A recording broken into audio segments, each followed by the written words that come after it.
we're here to talk about One Piece, Yeah, but we're also here to talk about Persona. yeah. I find these are two series that don't have a whole lot of like fan overlap.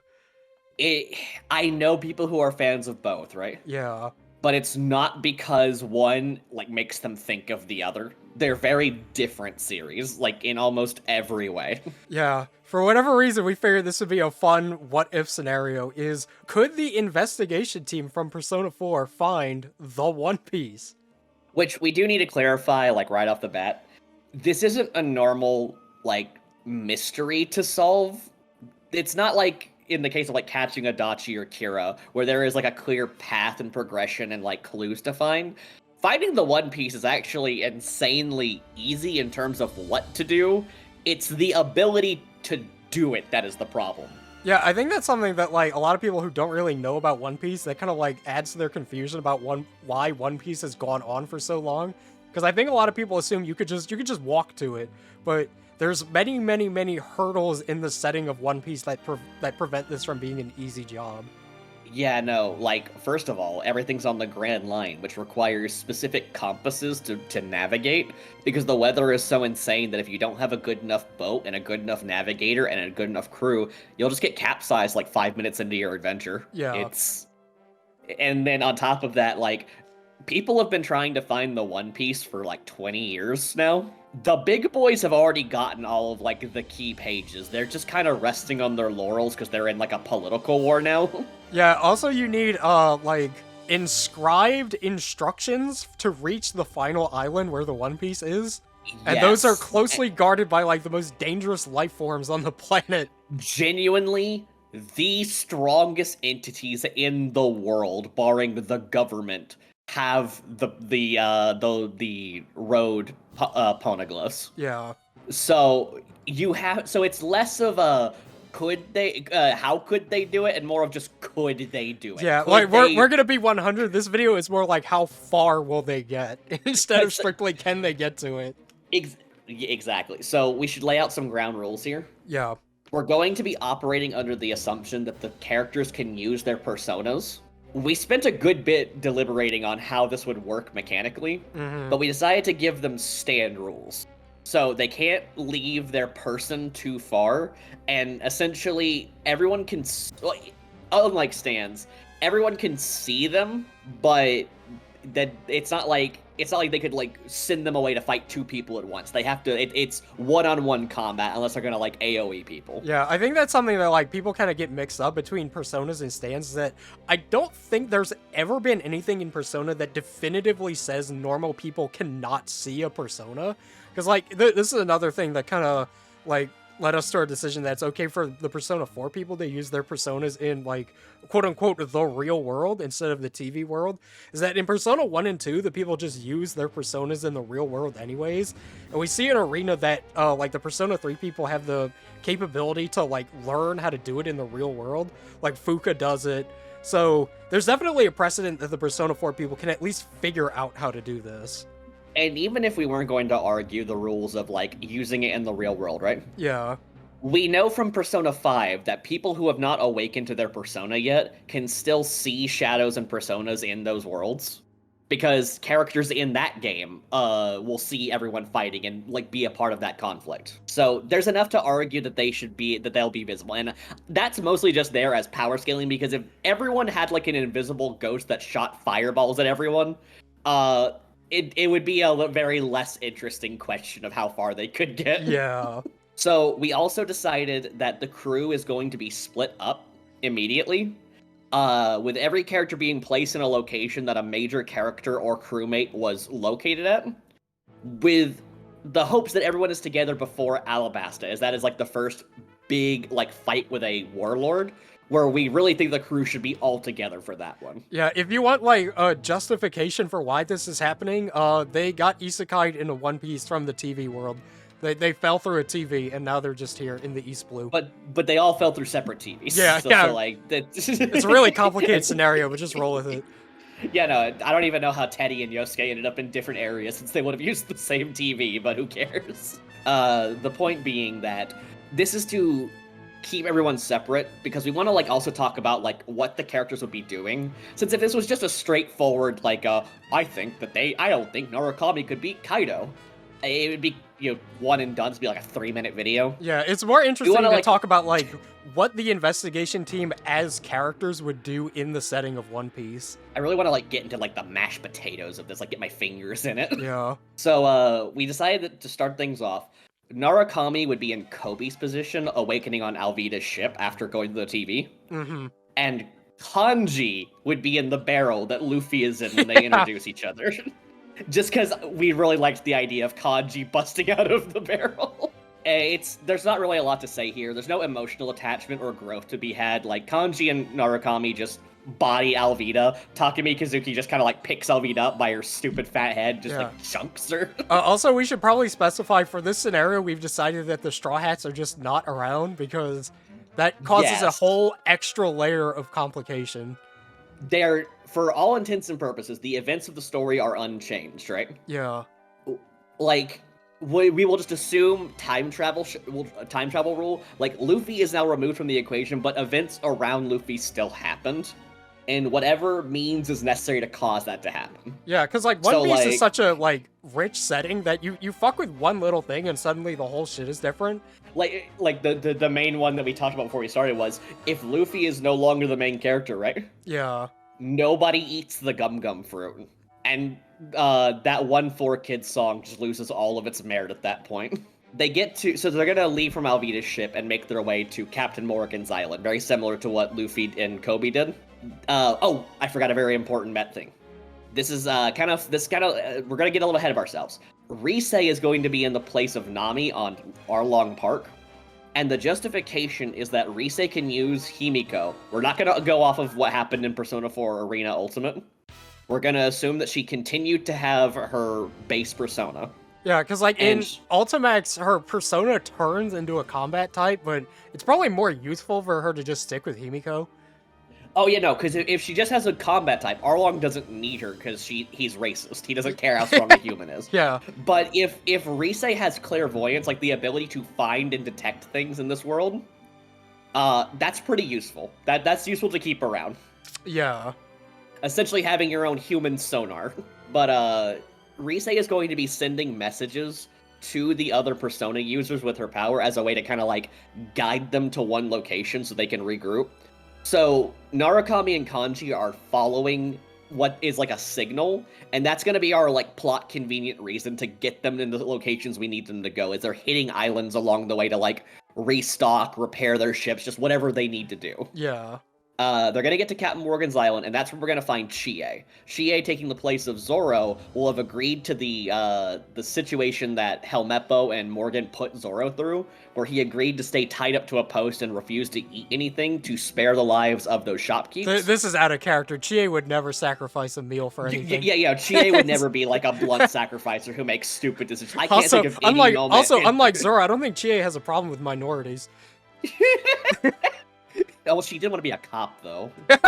Oh, man, that's just like Zoro. That's just like Zoro. Oda in one of the SBSs said Zoro would be a cop. Oh my god, maybe they are the same person. Dang, you know what? I think we need to keep an eye on Chie. I don't think we need to let her go back Grand Line's gonna do stuff to her mind. We don't need to let her go back to Iwa Todai and meet Yuko. I think she's gonna have some comments. But anyway, Chie would stick to her guns and say that if she just goes now, those people will be in trouble. Someone has to stand up to that big bully. So Narukami and Kanji because she is being Chie, and therefore being difficult, they have to convince her that Helmeppo is not going to honor his arrangement, which leads to them like staking out the Captain Morgan's base. Originally in One Piece, Zoro is willing to bail. He actually does not have that much of a commitment to everything. He does say that he's not going to go unless Luffy makes him, right? Yeah. So Luffy's like, okay, I'm gonna make you. And goes to get his swords.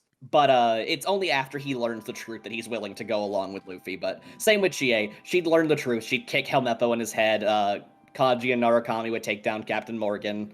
It's actually, I don't even know. Maybe even Chie. The fights don't really matter to me. Yeah. Because at this point in the story, the power levels are so low that, like, even with their base abilities, like Bufa or Bufu, right? they're gonna kill. They're gonna slay. They're gonna, like, absolutely decimate these idiots. Yeah, because that's the thing that's kind of scary about the Persona 4 crew is that, like, obviously they don't have the physiology of a Logia user, but, like, elemental powers in One Piece are, like, the cream of the crop shit. And all three of these people can shoot lightning bolts or, like, freeze you with ice. And also the Personas are just physically strong. Yeah, so, like, Narukami's Izanagi has, like, that spear sword thing he can use. Yeah. Chie has a spear as well, and Takemizuki is just a fucking golem with a giant lightning bolt staff. Like, honestly, Take just being here, right, kind of creates non-issues with a lot of these enemies. Because, like I said with Alvida, picks you up by stupid head, throws you off island. Yeah, also just the ability to have a persona, it effectively doubles the amount of bodies you have. Exactly. So, like, you know, Narukami can kind of double team with Izanagi and, like, really mess people up. That is true, he can. That I didn't even consider was, like, yeah, like, striking twice. Another thing is that you mentioned how they're very similar to Logias, right? Yeah. They're basically hybrid devil fruits at this point because they have the abilities of a Paramecia, right? Mm-hmm. The elemental affinity of a Logia, what would be considered body morphing of a zone, right? Because they have, like, the secondary, like, avatar. But none of the downsides. No, they can still swim just fine. They don't lose their powers in water. Unless you want to add a rule that if they're in seawater, they just can't activate their personas for some reason. No, I think they're good. I think we're good. Yeah. Okay. Can you imagine I can just imagine that happening, right? Yeah. And then it's like Kanji's like, "Come on, Takemichi, what's going on? Hey, what's wrong, man? Why can't I sub my persona?" And then Narukami's like, it must be because you're knee-feet deep in seawater. That's a really weirdly specific thing to say. You know, they go from Captain Morgan's island to Syrup Village, where we meet Yosuke. And I think this is the one we had the most fun speculating on. Yeah. Because Yosuke would be, like, very proactive. I think that he would be trying to build... Once he got the clairvoyant message from Rise, which, by the way, Chie wanted to listen to that, but almost immediately got herself tied up because she's Chie. Mm-hmm. But it's not like she would have been able to leave the island anyway. I doubt this girl could drive a moped, let alone a car or a boat. Whole ship. Like that girl would get topside just immediately, or capsize, that's the word. Yeah. Anyway, Yosuke tried to get off the island, said, forget it, this isn't gonna work. I'm not gonna get myself killed to try and listen to that. I'll just wait for the others. I'm sure they'll be here eventually. Just kind of assuming that's how it works. Because he goes from, like, freaking out about everything, right? Yeah. To being very lackadaisical at, like, the drop of a hat. So I could totally see that in his character. But his relationship with Kaya is interesting. Because while Kaya isn't the same as Saki, I do think that Yosuke could see elements of Saki in her. Mm-hmm. And that would motivate his desire to stick his neck out for this village and protect it from Kuro and the Black Cats. Honestly, any girl that treats Yosuke like a human being is like he'll probably just fall in love with her. That is true. Like, also, even if we remove the Saki elements, right? Yeah. I could totally see, like, Narukami and Kanji and Chie arriving, and it's like, Yosuke, you've been sticking around protecting this village? Sure am. That's the kind of hero I am. Oh, hey, who's that cute girl over there? Oh, that's Kaya. Oh, she's just a cutie pie. Oh my And goodness. then they just are like, that's why. Okay, that's why. Yeah, I see Yosuke. And then Narukami's like, 10 out of 10, would bang. Anyway, we had this whole, like, crack shit thing about, like, Yosuke fighting the Kuro pirates at a time, but we're gonna try and keep it straight just so this doesn't go on too long. Yeah. Yeah, honestly, most of the is... East Blue is just like, if they get into confrontations with a lot of these people, like, we skipped over Buggy. I don't know how much Buggy would even, like, play a difference in all this. The thing is that, like, I don't even know if we go see Buggy, because remember, the only reason we went to Buggy is because Luffy grabbed a bird, right? That just so happened to carry him to Orange Island, that Zoro had to change course to get to. There's not really, and since our Nami is Rise, who is stuck on Arlong Park, right? There's not a reason to go to Orange Island. Yeah. Yeah, that's another thing, is that a lot of the, like, sort of distractions of what happens in One Piece, I can't imagine the investigation team would really, like, bother with. Listen, I'm going to say it right now. Yeah. If you guys are big Gaimon fans, and I know one of you out there is, it's not happening. You're not going to get to see Narukami and Gaimon. Dude, Gaimon, like, would work with Adachi. No, he wouldn't. Don't say that about Gaimon. Fucking, I'm just imagining now those, you know, when they go up to the top of the mountain and all those chests are there, right? Yeah. It's not that they're empty, they're all filled with reapers. But anyway, so they get Yosuke and they move their way on to the Baratie. We have to think of a reason why they would do it. I think the only thing that I can, like, reasonably justify, right? Yeah. Is that Yosuke, while on the island, would have heard about the Baratie from the village people, right? And would have been like, food, yum, I'm hungry. Because that's why it happened to the crew in One Piece as well, was they had been without food for a while, and they were starving. Yeah, that's so a pretty honest motivation. It's just like, because you got to take into account, these are people that have, like, dropped into One Piece, and so they don't really, like, get it. Like, they're not really used to seafaring, kind of like being the way of the world. And, we like, haven't even talked about that, actually. Yeah, like, I mean, the first two islands are so close together, it's fine to believe they could get there just by sailing, right? Yeah. But yeah, you're right. Going forward, the islands are very spaced out, and it's like weeks of travel. So their ability to ration and to sail is now a big factor. I believe that Narukami is enough of a walking Wikipedia, right? Yeah. That he would understand the basics of, like, ship care. Like, he had, like, a phase during his summer break where he was really into, like, model ships, right? Yeah. He got, like, really into, like, the whole, like, I'm a captain, I'm gonna read about, like, what it means to man a ship and what each part of the ship does, so I understand it. Yeah, that kind of, like, I can see Chie and Yosuke having so much fun being pirates. Like, they're really down into doing, like, the cliche stuff, right? Yeah, like, they got the eye. Yeah, so fucking Yosuke would totally put on an eye patch for no reason. He would. And then Chie would be like, Yosuke, stop it, you look ridiculous. And then 5 minutes later, she'd put on her She's got own one too, eye patch. Yeah. She starts dressing up like Blackbeard. They're like, you're harm me, shardies. Yosuke would want to be the to like steer the mast and all that, right? Yeah. And then he'd realize how heavy and hard that is to do. Yeah, and crashes he wouldn't want to do rock. it anymore. So Yosuke, I see Yosuke on cannons, like firing the cannons and all that. Which, to be fair, you get to save a lot on cannons, because I can just shoot lightning bolts from my persona. I really don't have to, like, the cannons are a little put redundant, honestly. It's just there to make Yosuke feel better. Yeah. Like, he got the ship for saving Kaya. Like, they need to appreciate the going merry. Yeah, that's right. They would still have the Mary. That's we talked so much about Yosuke wanting to fuck Kaya, right? Yeah, we didn't even think about yeah. the whole important thing about that arc, other than getting Usopp, is they got their trademark boat. But I think that Kanji, we agreed Kanji would be like the shipwright. Yeah, Kanji seems like out of all of them, he's probably the one that has the best, like, hand for crafting and kind of maintaining stuff.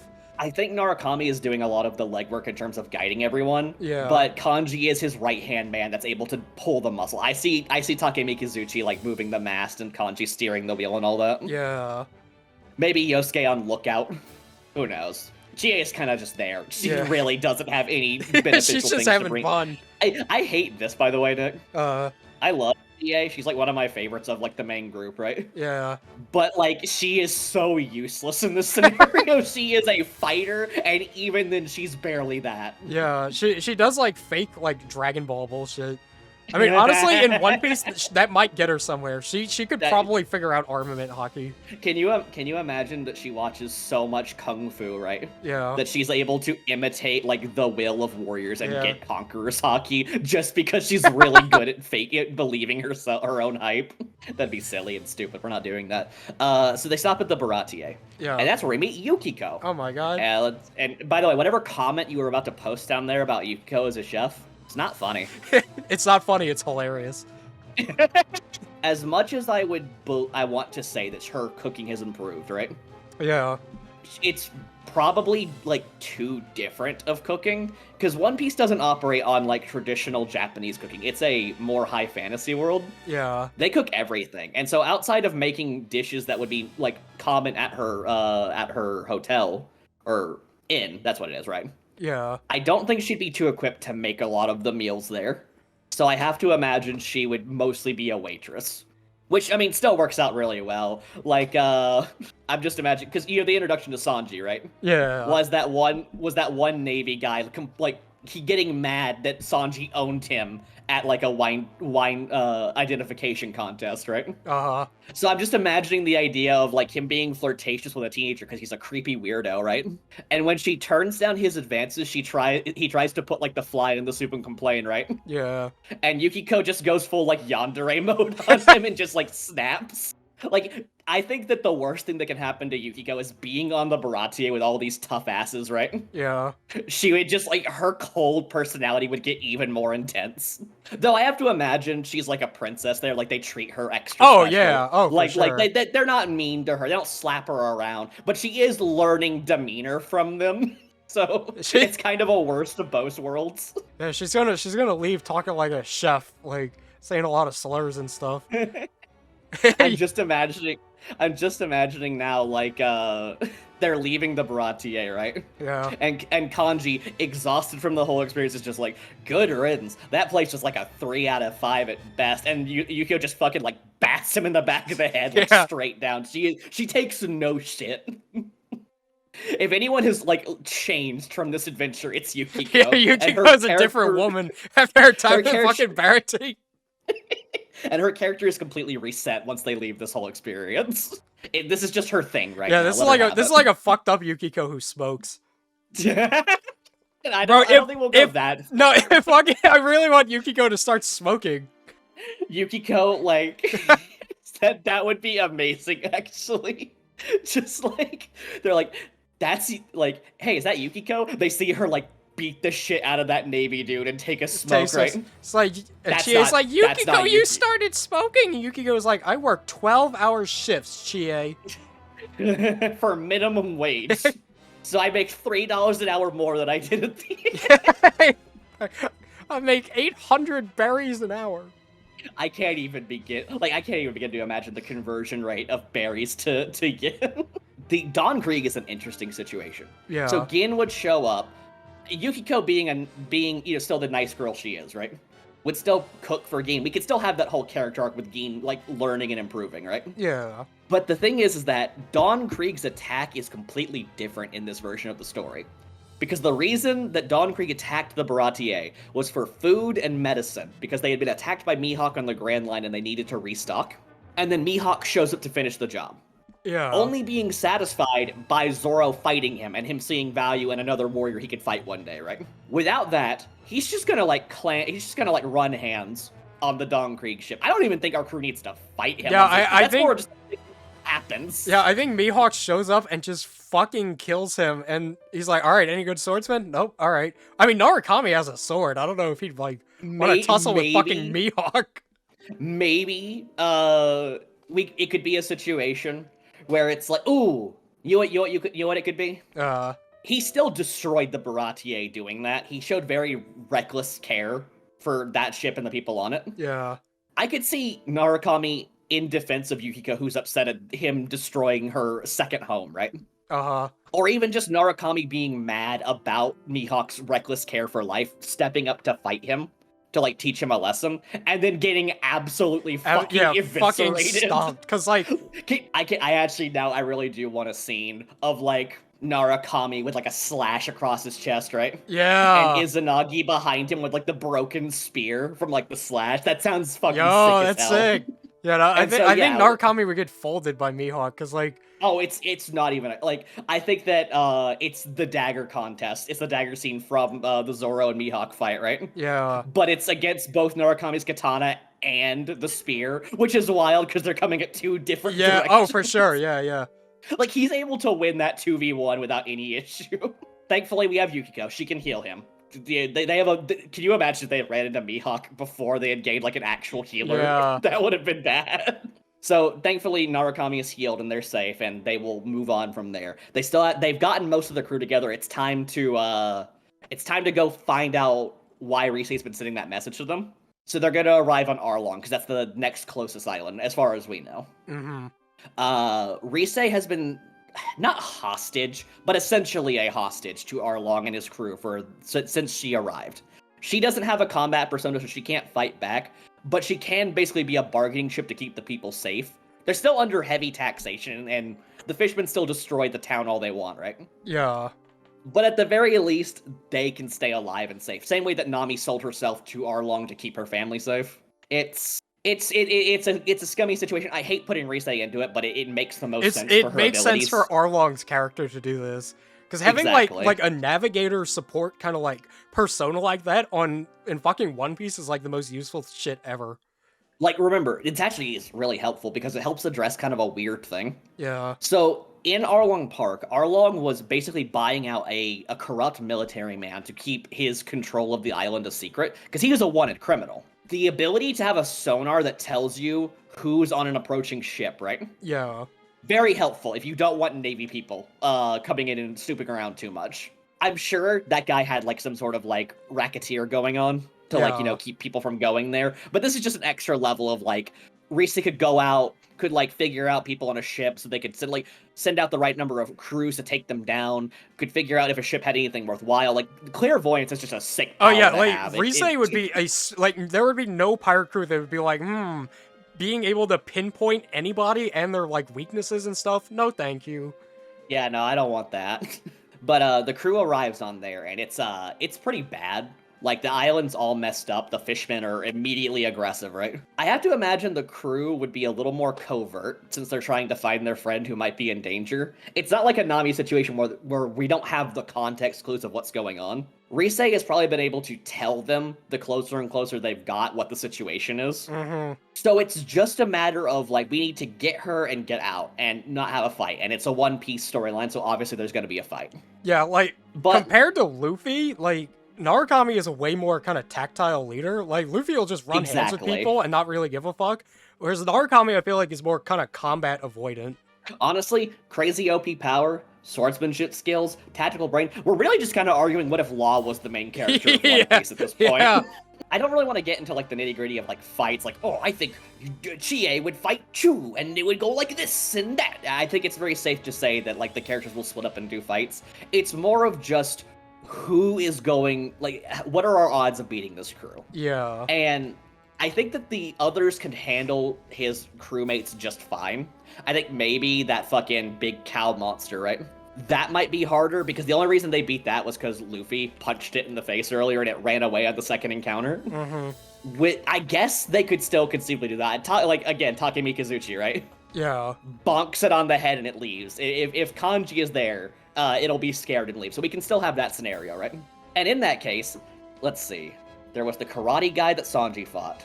There was Chu who Usopp fought. And then Zoro fought Hachi. Yeah. So we can divvy that up. We still have an extra man. So it could even be Kanji and you versus Arlong. Which, if that's the case, I think it's a safe fight. Yeah, I think they can win that one. Yeah, I think, like, Arlong, even though he's, like, physically way stronger, it would probably, like, snap Narukami's head off. Yeah, just being able to shoot lightning, it would probably fry a fishman pretty good. Yeah. I am gonna actually argue that while Yukiko was able to heal Narukami, right? Yeah. I don't want to give them the GER button to instantly heal all of their wounds. Let's still say there's like a recovery process. Like, you're healed, but you're still injured. You know, your body was split open and you were just like forcibly stitched back up. You're probably sore and tired. I think Narukami should actually be out of commission for Arlong Park. Yeah, until, I think that was a kind of question that was brought up in some other video I did. Don't remember which one, about how like persona healing actually works. Like, if you were to lose like an arm, for example, and you got hit with a Diarahan, would the arm like come back, or does it just kind of fix the like pain from the injury, or what? I think with moves like Energy Shower, right, that specifically invigorate you, right? The fact that Diaharn doesn't do that probably means it heals the injury, but you still felt the pain of getting it. Yeah. So, like, I would say Narukami's probably unconscious. He lost, like, if you took the slash that Zoro did, right? I remember Arlong says specifically in the arc after that, right? Like, you came up to fight me, you're like stapled together. Look at you, you can hardly keep yourself in one piece. Title drop. One Piece? Like the manga? Like the anime, like the card game. Yeah, I think taking Narukami out, just as like a writing perspective, right? Yeah. Makes things more interesting, because we now have lost that tactical edge. We now have Yosuke. Oh wait, trying okay, to so fill in. the group is just falling apart. If Narukami is out of the picture, we have the Omega brains of Kanji, Chie, Yosuke, and Yukiko. Honestly, Yosuke is smarter than people give him credit for, but he becomes less intelligent when Yes. Yukiko and Chie are around. If Narukami is out, right? Yeah. That is a shocking situation for the crew to be in, because in Persona 4, there was rarely an instance where Narukami was not on top of things because, like, wish fulfillment MC. Yeah. Like, I imagine Yosuke would feel the need to step up and, like, want to be the leader in Narukami's place and, like, to show his bro that, like, he can handle this. And I imagine that leads to him making really rash decisions. Yeah. Like, I could see they group up in Kokoyashi Village, right? And Yosuke and Chie get into an argument about what they should... not even that. I think Yosuke and Kanji get into an argument. Because Kanji and Yukiko are probably in the camp of waiting for Narukami to recover. Whereas Chie and Yosuke are probably in the camp of rush in and we could take care of this, no problem. Get Rise, get out! And that immediately creates a situation where we are now split up. Because now Yosuke and Chie are running from the fisherman pirates that go after them, right? Yeah. I think if we wanted a fun matchup, right? I think Hachi would be a fun matchup against Yosuke, because Hachi is stupid enough that Yosuke can outwit him, right? Yeah. But strong enough that Yosuke probably can't outpower him. So there's a lot of like I just think about like him like shooting the shurikens out and cutting off Hachi's arms, right? Yeah. And then Hachi just immediately grows them back. So like, I don't know if Hachi has a limit to how many times he can do that, but I'm gonna assume he can't, because I don't care. I'd assume there's some kind of like stamina thing to it, but I mean, he makes takoyaki out of his own skin. This is true, yeah. So I would say he's got enough that it's not an issue. So at the very least, maybe Yosuke after the second time would be like, "This isn't working. I need a new plan."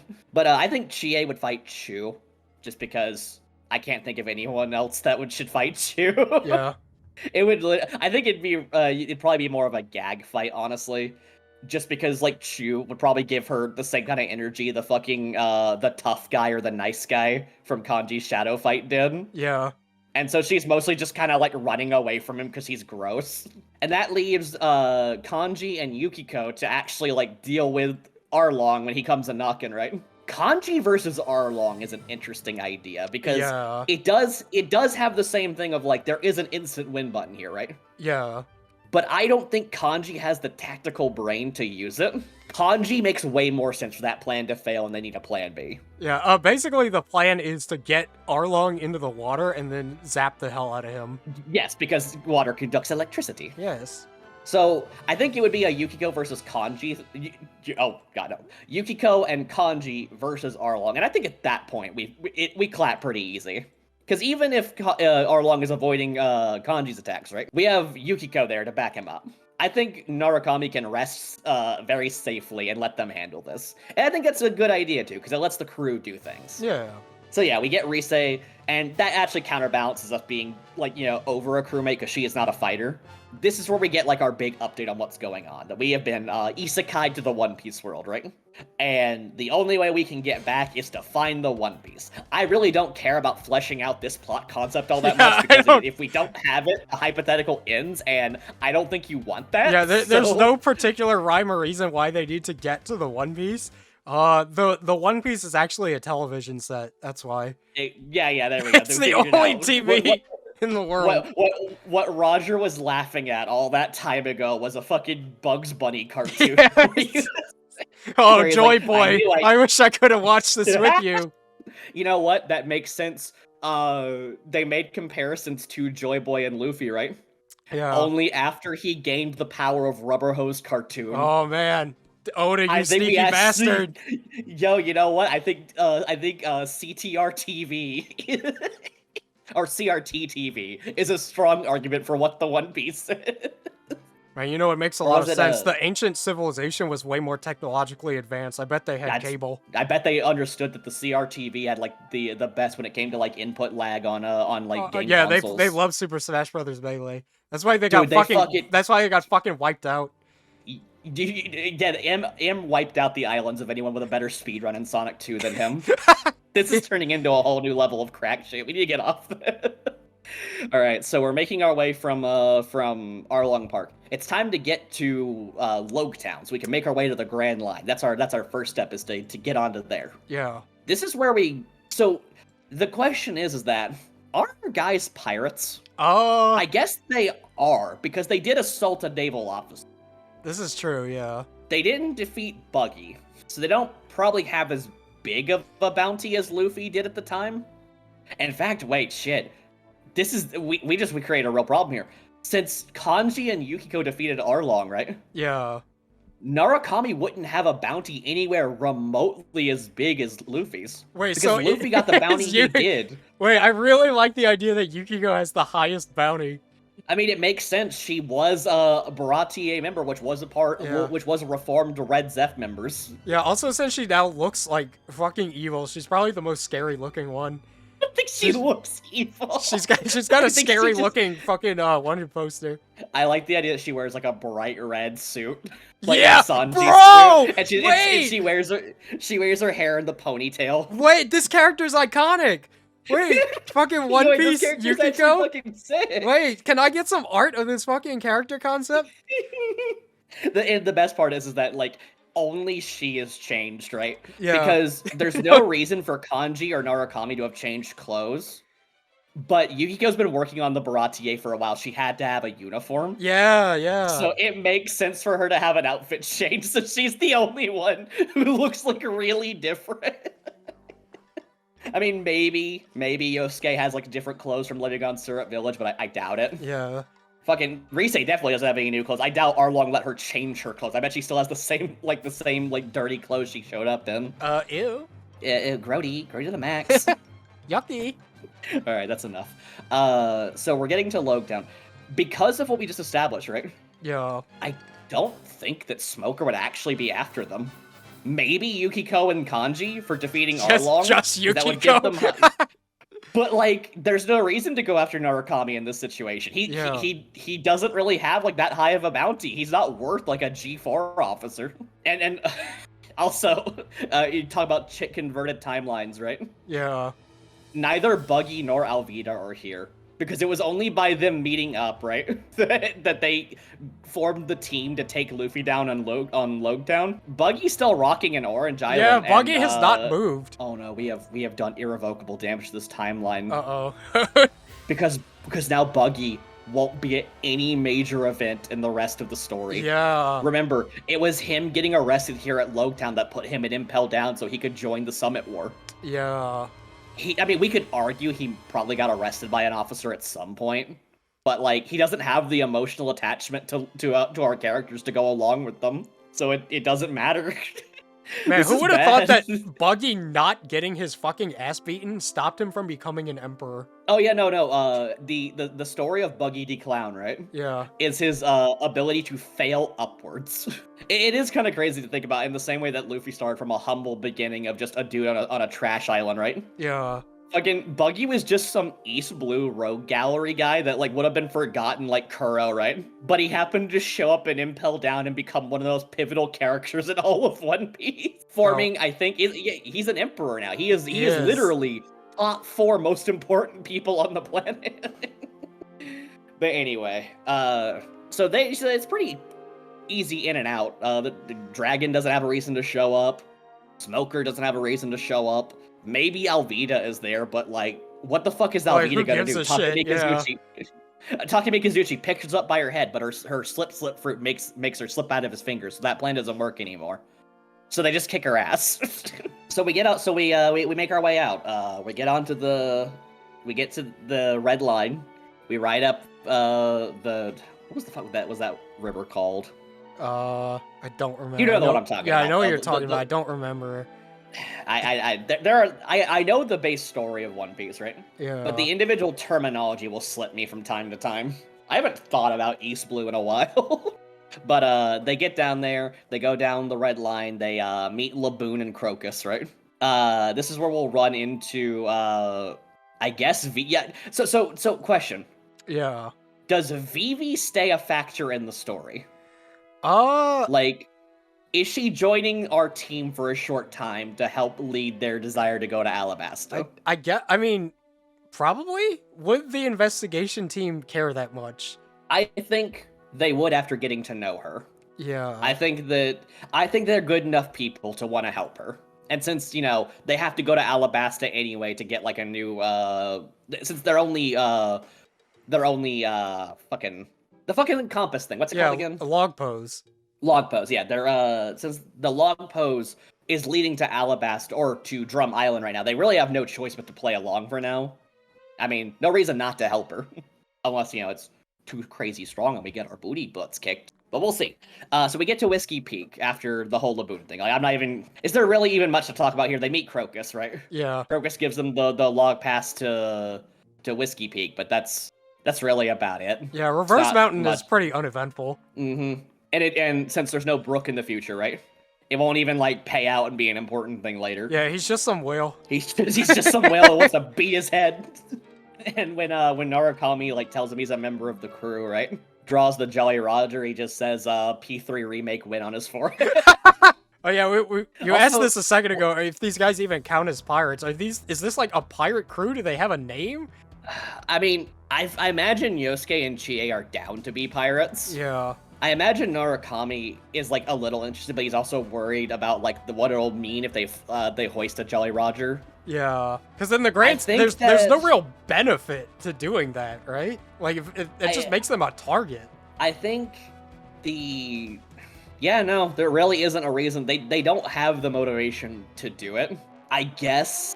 Because the idea of, like, Yukiko and Kanji are their most wanted people right now, right? So they don't want Navy officers to flag them, but if they put up a Jolly Roger, they're gonna get attacked anyway, so I guess they don't really have it. I guess they're not pirates.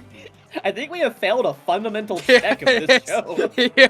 Alright, so could the investigation team find the One Piece? No, they're not pirates. They are invalid to find the One Piece. I like the idea if you get to the One Piece and you're not a pirate, it's just like, no. Bring somebody else. Your Gaimon. But, so we get to Whiskey Peak, and that's when we meet Naoto. Yay. Naoto got sent. Naoto was working with Baroque Works. We'll actually replace, what's her name? Miss Golden Week. The one that, like, she ate the Kilo fruit and can make herself a fat ass. Yeah. We'll just replace her with Naoto, right? Or no, Miss Golden Week. Like, Miss Golden Week is the one who draws. Right. Miss Valentine? I think Miss Valentine is... I think so, yeah. Yes, she is. This is the one I want to sit on me. Understandable. What? Anyway, Naoto's here. So Naoto's been working with Baroque Works for a while. Having a little reconnaissance persona like hers, right? Yeah. Is pretty handy, so she got in pretty easily with them. This is to help make her our Robin. She didn't go to Ohara. We're not that far, right? Yeah. But she still was able to, like, work with them to, like, get around because she knew she wasn't going to be able to pilot a boat to get anywhere. So, and if she worked with some small crew pirate, they might get caught by Marines. Honestly, you could probably make the argument that she would have tried to go with the Marines at first, right? Yeah. But we'll say by situations, that was not an option for her, so she chose the next best thing. But she rejoins with the crew. Now it's time to talk about, like, the ship dynamic, now that we have more people, right? Mm-hmm. Rise's our navigator, obviously. Yeah. Like, it's in her job description. That's one of those, like, transferable credits. Kanji and Yosuke are our shipwrights. Yukiko is our cook. I'm sorry. Wait, hang on. This is a cool, badass Yukiko who is... That is true. This is Yukiko 2.0. Yeah. Yukiko, but Vince awesome. This is Vince Smoke Yukiko. Does Naoto's design change at all? Do you think she has, like, a different design? I don't think so. I don't see why she would. Yeah. I wonder if she's forced to wear the cowboy hat. Yo, that'd be sick, though. I mean, she already wears hats to begin with. Might as well. Yeah, no. The cowboy, like, the hat was such a weird... It's a cool design. It was memorable, right? Yeah. It's funny that just went away after a while. Just, I'm tired of wearing the hat. I tried the hat thing. Yeah, I did the hat look for a little bit. Wasn't for me. I do like the... oh, actually, you know what? If we really wanted to get schlocky, right? Yeah. Could we say that Naoto's codename is Mr. All Sunday, and Crocodile doesn't know that Naoto is a girl?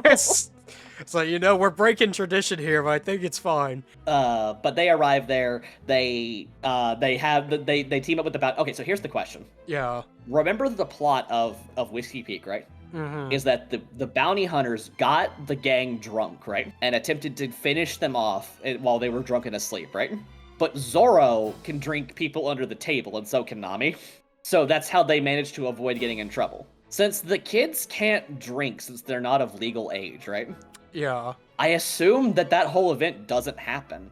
So what's the plan? Because remember, we did agree Kanji and Yukiko do have a bounty. I don't know how much it is, I don't care, but they have a bounty. Think of the scenario here. I'm actually gonna look up how much of a bounty increase Luffy got from defeating Arlong and split that among those two. Yeah, I mean he was at 30 million by the time East Blue was over. Right. That was with Buggy as well. They did list Buggy as someone that he took down. Yeah. He gained his first bounty after defeating the strongest pirate captains of the East Blue, which then increased to 100,000 after defeating Crocodile. So, if he defeated 3 strong captains in the East Blue, right, which were Don Krieg, Buggy, and Arlong, right? Yeah. That means each one gave him 10 million as a bounty. So I'm just gonna say that Kanji and Yukiko both have 10 million in bounty. All right, that's respectable. Yeah, and we'll say that Chie, Narukami. Yeah, actually, wait, no. Okay, here's the thing.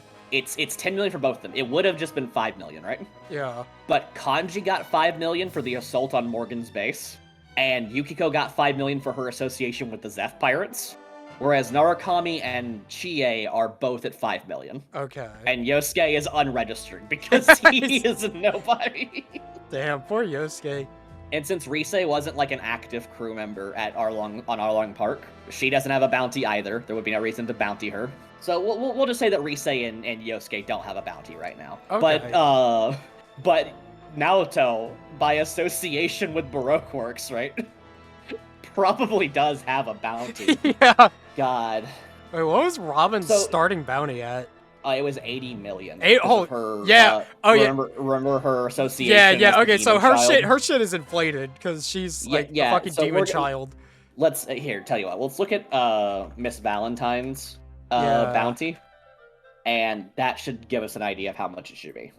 Yeah, she was only worth 7 million. Okay, that sounds about right. So yeah, Naoto could be about we'll even say like 6 million. Damn, Naoto having a 6 million berry bounty on her head before she's even joined the crew. I'm imagining a really fun conversation, right? Yeah. That's just like, man, I gotta say, having bounties on her head is really stressful. I know, right? Oh, and then Kanji and Yukiko are like, oh, you have it easy. Ours is so high. Yeah. And then Yosuke's like, I want a bounty. I want to feel special. Yeah. No, you don't, Yosuke. I'm in just as much trouble just I've being caused a lot of around you. problems. I'm a problem maker. I'm a problem child. And I think that this should probably be where we, if we're going to break this into multiple parts, right? Yeah. This should probably be where we break part 1 off at. So do you want to outro this so far with our thoughts? Yeah, okay. So this... I think that most of the East Blue, it plays out pretty similarly to, how the actual Straw Hats journey went. I feel like from Baroque Works and, Alabasta going up, this is when stuff starts to get, really weird. Because we start to we start to feel the ripple effect of the Straw Hats not influencing the world. I think the most fascinating thing about our situation, right? Yeah. Is that because you don't have a free spirit like Luffy, right? Whose only goal is just to adventure and have fun and be a pirate because pirates are cool. A lot has changed about our crew's dynamic with the world. Because they're here for a direct purpose to get them going. And they're not really looking to create conflicts to make that harder on themselves. They're going to be more rational about this. And so we've created a situation where just by us kind of coming up with our own crackhead theories, right? Yeah. Yukiko and Kanji have the largest bounties in our group. Which, oh man, do they have cool code names that they're given? It's because of her connection with the Zeph pirates, right? Yeah. The chef that'll cook you alive, Vince Smoke Yukiko. It's so long. The charbroiled killer. I don't know. We'll workshop it. We'll figure it out. This will be cool the next time we gather. Yeah. And then Kanji's just like the big brute. Yeah, big guy Kanji. Big guy Kanji. Yo, wait, big guy Kanji kind of fucks. Bro, I would be scared shitless if somebody named Big Guy. No, okay, so I propose. Yeah. a Full Metal Alchemist situation. Okay. Hanji is on the bounty name-wise, right? Yeah. But Takemi Kazuchi is in the photo. Oh, man! And that's why he has the name Big Guy Kanji, because they think it's the golem. Yeah. That's He sees always his behind posters him. like, that's my persona, man. And then Yosuke's like, at least you have a poster. They don't even want me. And then Chie has like a remark where he's like, trust me, the feeling's mutual. And it's like, wow, Chie, that was a really fucked up and horrible thing to say to your supposed friend. I think the ripple effect of this has been the most interesting for sure. Yeah. I think like, because I don't think that we strayed too far into crack shit, right? Yeah. Mihawk would fight Narukami if he fought anyone in the crew. He's the only one that uses a sword. And so it makes sense if we follow the rules of the story that Narukami is out of commission. But at the same time, like, it's crazy how much material there is to go into when you actually, like, pull this apart and look into it. Mm-hmm. But yeah, join us next time when we discuss, going forward, the Alabasta and Onward song. I think we'll probably go to Saboti if we get that far. Yeah. Actually, it really just depends on the crew at this point. This series' length is completely dependent on how far they can go. Yeah. I feel like at some point they're gonna reach to this point where it's like, okay, we just can't anymore. Exactly. I feel like this is gonna be a two-parter at best.